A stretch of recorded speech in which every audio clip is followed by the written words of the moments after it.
King's actions. We also ask our fellow Americans not to succumb to Representative Peter King's fear-mongering. We also ask our fellow Americans to reject the false and unsubstantiated allegations that he has put forward against the Muslim community. That hearing, of course, taking place tomorrow, but it has generated a lot of controversy already. Congresswoman Loretta Sanchez from California is going to be joining us from Capitol Hill, who represents one of the largest Arab American communities in the United States. California, Orange County, California, second only to Detroit, to Michigan, among Arab Americans who have been continually outraged by the reports of what this hearing is going to address. Congressman King, as you saw on the Today program, on the defensive because people are saying that it is unfair to target Muslim Americans for an issue that really goes well beyond them. We're bringing you. First of all, Jon Stewart last night pointed out that Congressman King has his own issues when it comes to support for allegedly radical groups. Peter King believes that people should be investigated by the government for failing to denounce terrorist organizations, even ones with mainly regional ambitions.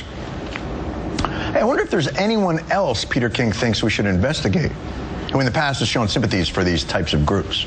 Peter King in the past has had ties in Ireland to the IRA and FAMES. King, who a Northern Irish judge once called an obvious collaborator with the IRA, often spoke at events held by NORAID, a New York group accused of sending the IRA guns and money, and went on TV and said things like this. I will say tonight what I've said for the past 25 years, that the moral standing of the IRA is equal to that of the British Army. Wow. Wait until Congressman Peter King gets a hold of terrorist sympathizer Peter King. Timing is everything. Congresswoman Loretta Sanchez from California joins us now. So how do you go into these hearings and make something better out of this so that we don't just add to the prejudice against Muslims in America? Yes, well, I believe it's a sad day when we single out a particular religion and hold a hearing on that. But I think we can do some positive things here. One of the things we'll do is talk about how the Muslim American community has actually been working with us here in Homeland Security to make our cities and to make our homeland safer. So I look forward to the great stories that are coming out of, for example, a place like my district where we see help and collaboration with the local FBI and local law enforcement. One of the things about that is that what's overlooked here, what the Council on Islamic Arab Americans was talking about earlier today, was that they have been cooperating with the FBI. When those young men were found in Pakistan, it was the Council that came to the assistance of the families as well. So to suggest that they have not been, as other Americans have been, helping Homeland Security and the FBI look for trouble in their community is really fallacious.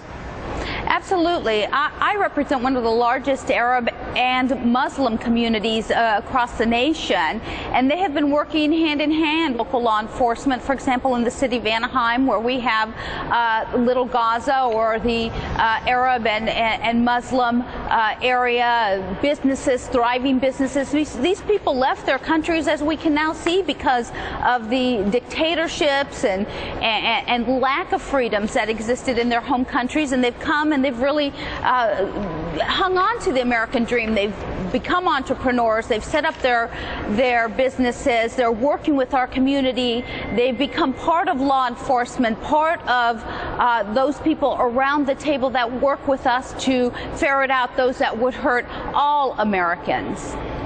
Congresswoman, while you're here, I wanted to also ask you about the initial census results from California, because they're pretty interesting. I mean, this is something that you would have expected anecdotally, but now we've got the hard numbers to show the rise of Latinos in terms of the young people, the children in California, with the numbers of black and white children declining, Hispanic children, Asian children also really growing leaps and bounds. Absolutely, and anybody who's walked into one of our classrooms in California, whether it's a private classroom or public school, they will have seen this change over time. The elementary school where I went to in Anaheim, I was one of the very few Hispanic children there while I was going